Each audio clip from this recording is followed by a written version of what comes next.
नमस्कार। अद्वैत वेदांत का अगला टॉपिक ब्रह्म और आत्मा, इस विषय पर आज अपन विचार करेंगे। अद्वैत वेदांत में आत्मा एवं ब्रह्म एक ही सत्ता के पृथक पृथक नाम है। अद्वैत मत में आत्मा एवं ब्रह्म में अभेद है, जिसे सिद्ध करने के लिए शंकराचार्य जगह जगह निम्न श्रुतियाँ उद्धृत करते हैं। अहम ब्रह्मास्मि, तत्त्वमसि, अयम आत्मा ब्रह्म।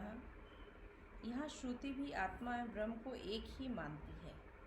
संसार में दृष्टिगत होने वाला विषय विषयी भेद, ज्ञाता ज्ञेय भेद, जीव और ईश्वर में भेद सब माया की सृष्टि है और मिथ्या है। जीव के सार तत्व की दृष्टि से एकमात्र तत्व आत्मा है एवं जगत के आधारभूत तत्व की दृष्टि से ब्रह्म है। शंकराचार्य ब्रह्म सूत्र भाष्य की प्रस्तावना में ये प्रश्न उठाते हैं कि अनुभव का आधारभूत तत्व क्या है। वे इस संदर्भ में इंद्रियां, मन, बुद्धि, शरीर आदि के स्थान पर शुद्ध चैतन्य आत्म तत्व को अनुभव का आधारभूत तत्व स्वीकार करते हैं। शंकराचार्य की दृष्टि में आत्मा का स्वरूप अन्य भारतीय दर्शनों के आत्मविचार से भिन्न है। वे आत्मा के स्वरूप के विषय में अन्य भारतीय विचारधाराओं का खंडन करते हैं, जिसमें पहली जो विचारधारा भौतिकवादी विचारधारा है, जो चेतन शरीर या चेतन इंद्रियों को ही आत्मा कहते हैं। इसी प्रकार योगाचार बौद्ध दार्शनिक जो हैं, क्षणिक विज्ञानों के प्रभाव मात्र को आत्मा मानते हैं। शून्यवादी बौद्ध नित्य आत्मा का निषेध करके उसे शून्य कहते हैं। न्याय वैशेषिक व कुछ मीमांसक आत्मा को अचेतन द्रव्य मानते हैं तथा चेतना को उसका आगंतुक धर्म बताते हैं। इसके विपरीत जैन दार्शनिक आत्मा को द्रव्य एवं चेतना को उसका अनिवार्य धर्म या गुण मानते हैं। सांख्य दार्शनिक आत्मा को चैतन्य स्वरूप मानकर उसमें द्रव्य गुण भेद को स्वीकार करते हैं, किंतु शंकराचार्य उपरोक्त आत्मा विषयक सिद्धांतों का खंडन करके उसे सच्चिदानंद स्वरूप मानते हैं। सर्वप्रथम वो भौतिकवादी विचारधारा का खंडन करते हुए शंकराचार्य कहते हैं कि शरीर व इंद्रियों के साथ आत्मा का तादात्म्य नहीं हो सकता, क्योंकि शरीर विकारवान है तथा इंद्रियां विकल है। यदि शरीर और इंद्रियों को आत्मा स्वीकार करेंगे तो आत्मा को शरीर व इंद्रियों के दोषों से दूषित होना पड़ेगा। आत्मा को क्षणिक विज्ञानों का प्रभाव मानने पर आत्मा की इकाई खंडित होती है, फलस्वरूप स्मृति व प्रतिभिज्ञा की व्याख्या नहीं हो पाती है। आत्मा को शून्य कहना भी असंगत है, क्योंकि आत्मा की सत्ता निषेध से परे है। शंकर के अनुसार आत्मा व चेतना में द्रव्य गुण संबंध भी नहीं है, क्योंकि ये तभी हो सकता है जब वे परस्पर भिन्न हो। यदि आत्मा एवं चेतना परस्पर भिन्न है तो प्रश्न ये है कि उसमें क्या संबंध है। या तो उनमें संयोग संबंध है या समवाय। दोनों में संयोग संबंध नहीं हो सकता, क्योंकि ये संबंध दो भौतिक पदार्थों में होता है और आत्मा एवं चेतना भौतिक पदार्थ नहीं है। इनमें समवाय संबंध भी नहीं हो सकता, क्योंकि ऐसा होने के लिए इस संबंध को आत्मा से संबद्ध होना चाहिए व दूसरे संबंध को भी आत्मा से संबद्ध। इस प्रकार इसमें एक निरंतर चलने वाला दोष उत्पन्न हो जाएगा। इस प्रकार शंकराचार्य के अनुसार आत्मा चैतन्य स्वरूप ही हो सकता है।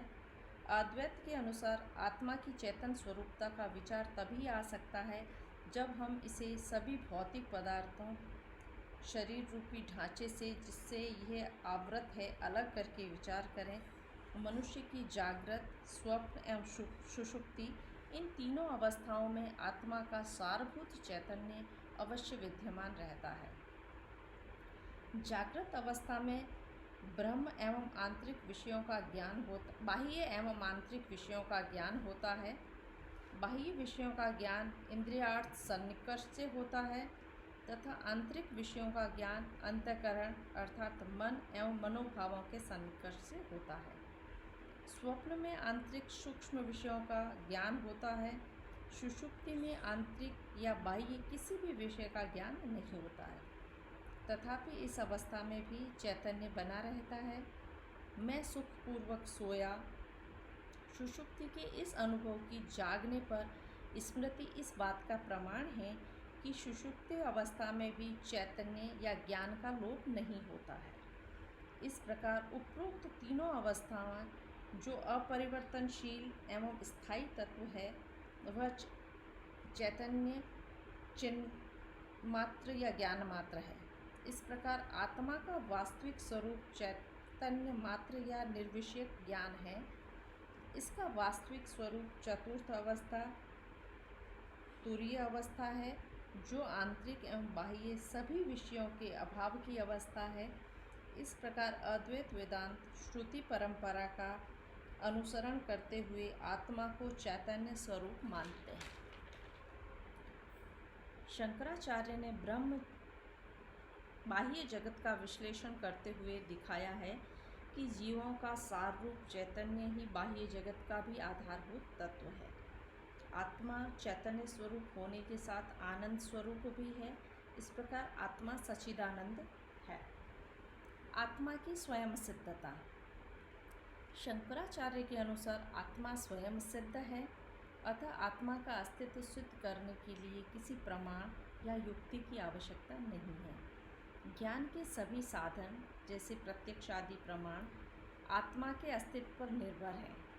प्रमाण आदि का आश्रय होने के कारण आत्मा का अस्तित्व उसके पूर्व ही सिद्ध है, अर्थात प्रमाण आदि के द्वारा आत्मा को सिद्ध हम नहीं कर सकते हैं, इसलिए आत्मा स्वयं सिद्ध है। आत्मा का खंडन नहीं किया जा सकता। आत्मा के अस्तित्व के विषय में संदेह नहीं किया जा सकता। शंकराचार्य की मान्यता है कि आत्मा असंदिग्ध सत्ता संदेहवाद की सीमा निर्धारित करती है।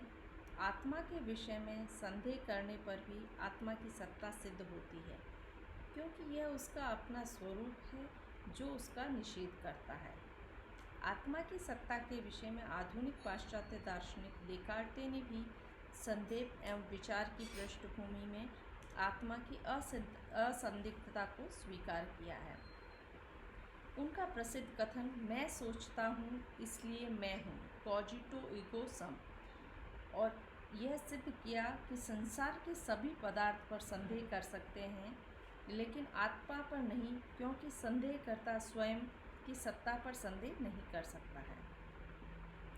संसार में सारे विचारक इस बात पर एकमत हैं कि हमें किसी न किसी प्रकार का अनुभव अवश्य होता है। जीवन अनुभूतिमय है। रूप, रस, गंध, स्पर्श, सुख आदि का अनुभव, अपनी चेतना का अनुभव, ये जीवन की साधारण घटनाएं हैं। संसार में सारे विचारक इस बात पर एकमत हैं कि हमें किसी न किसी प्रकार का अनुभव अवश्य होता है। जीवन अनुभूतिमय है। रूप, रस, गंध, स्पर्श, सुख, दुख आदि का अनुभव, अपनी चेतना का अनुभव, ये जीवन की साधारण घटनाएं हैं।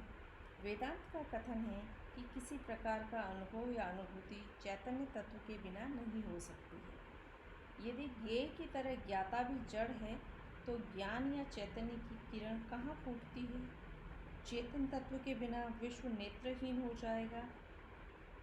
आत्मा को माने बिना किसी प्रकार का अनुभव संभव नहीं हो सकता है। आत्मा की सत्ता अनुभव या अनुभूति की सत्ता से ओतप्रोत है। शंकर का कथन है कि प्रत्येक व्यक्ति को अपनी आत्मा का अपरोक्ष अनुभव है। हम में से प्रत्येक व्यक्ति अनुभव करता है कि वह है। किसी भी व्यक्ति को उसके न होने का अनुभव नहीं होता है। इसका तात्पर्य ये हुआ कि अपरोक्ष अनुभूति आत्मा की सत्ता के लिए प्रमाण है।